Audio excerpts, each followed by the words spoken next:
This is a hypnosis for anybody that has a situation where they're ruminating about something in their lives, and it's useful when we are in a relaxed state and we're getting ready to be in a peaceful space as well. It's better to do them laying down, and also not when one is driving. It's not a good idea to listen to hypnosis whilst we're driving because it can distract us, and it's a no. But I think a lot of people would know that anyway. So hypnosis is something that we can use, and often I have found when I listen to hypnosis material as I'm falling off to sleep, then it will stick with us. So it doesn't matter if we get into a really relaxed place, if we fall off to sleep. If we have something that we need to awaken to, it's a good idea to set an alarm clock. So if it's, the following morning, you're going off to bed and it's the following morning, then you set your alarm clock and just prepare everything. But if you're doing it during the day, then it's a good idea to also set an alarm clock in case you do fall off to sleep. So this will be about 15 minutes or less in total, and I hope this is useful to anybody out there. So find a relaxed space where you can just lay down, or if you're in a chair, you can sit down with your feet flat on the floor. Just get really cozy and comfortable. And you can take a breath in through your nose and then out through your mouth. And as you get into the idea that breathing helps us to become more relaxed, and we breathe in slowly through the nose and out through the mouth. And there are times when we need to purposefully use hypnosis or relaxation in order to stabilize ourselves and help ourselves to get to a better state of being and deactivate the fight-flight system and be in a state of peaceful awareness. So breathe in and breathe out.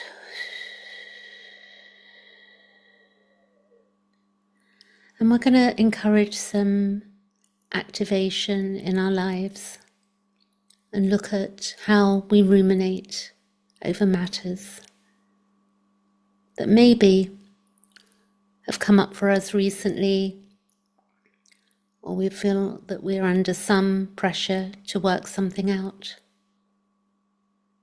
And I'm curious about your internal atmosphere and how you challenge yourself to grow and to outgrow, how you notice and appreciate what you already do so well, and how you resolve seeming contradictions between what you used to believe and what you're now coming to believe. How the old can be valued and reaffirmed, and how the old can also be modified and redefined. And how do you challenge yourself? What are the steps that you follow when you don't know what steps to follow? And every time that you find yourself in uncharted territory, the one thing that you can always count on is that you know a lot, and you're much more aware. You're much more aware of the information and perspective that surface in ways that sometimes, I'm sure, even surprise you. When you wonder how you knew that unusual fact, or wonder where that great idea came from. And when you take time to sit quietly, you're creating powerful possibilities that somewhere in the quiet, something valuable will be loud and clear in your awareness. It's about possibility and possibilities. And it's so natural to want to contemplate what's wrong, or what could be better, or what needs to be solved. It's understandable that you would want to try and understand and ask why something is the way it is. But as you're discovering, understanding alone isn't enough. It must invite action, doing something that can help. And so often, the action to take is a simple, straightforward one. Instead of asking how we can work something out in our lives, we can ask instead, maybe for the help of another, wondering what they may do, or what we may do. When you know you need to do something purposeful, you can ask for ideas. And you can take actions you'll feel good about instead of analysing your past some more. You can do something to make tomorrow better. It's the simple steps in life that make tomorrow better. It could be working out our finances, the bottom line, new income that we may need, a health matter that we're trying to resolve. There are many things that we ruminate about, whereas if we ask for help or spoke about to somebody, we may find the answers. I heard someone wise say, the best way to come to terms with a lousy past is to get a really good future out of it. And I believe that. And so your too busy mind can slow down and stop it spinning around on the same old stuff. And it becomes clearer and clearer what to do. Simple steps. The next step.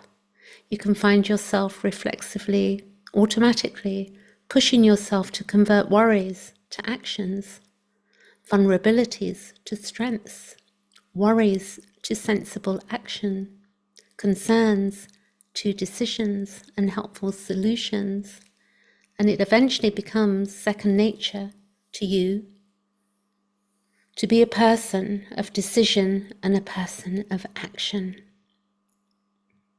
And the sense of calm within you grows as you become a little bit more decisive.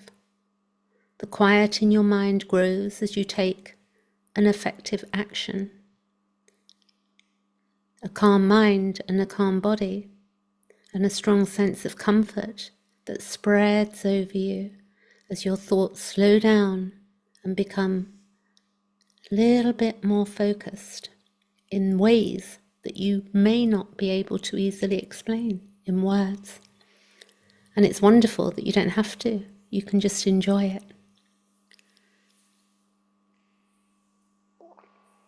And you may have noticed my curiosity about how people grow and outgrow, and how they decide to take a step forward and leave something no longer relevant behind, how they deal and overcome mixed feelings about a goal that's crystal clear in order to take action to reach it.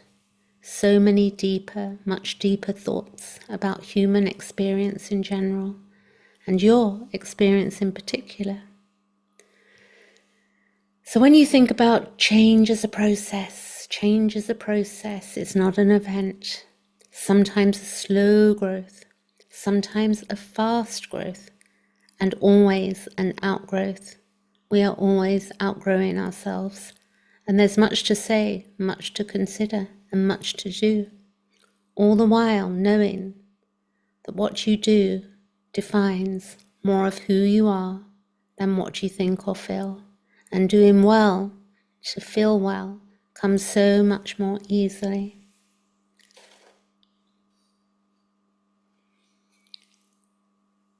And as you're in this deep relaxation, you can begin to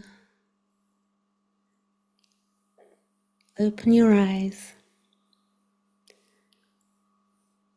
and feel something has changed inside. And there's a step that you need and want to take that you're going to find is so much easier going forward day by day, one step at a time, knowing there are more ways to make decisions than just according to our own feelings, that we can learn new experience to encourage and change our attitudes and beliefs about things that have been restrictive. And there is rarely, ever in life, just one right answer to decisions that we need to make.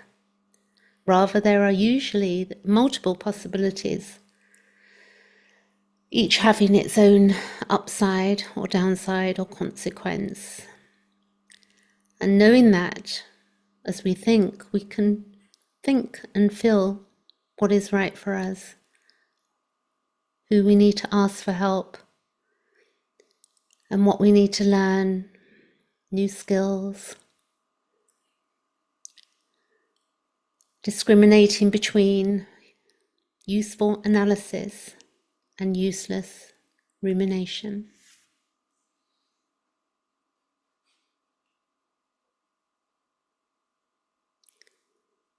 And I hope you enjoyed that. I'm going to do more of these, and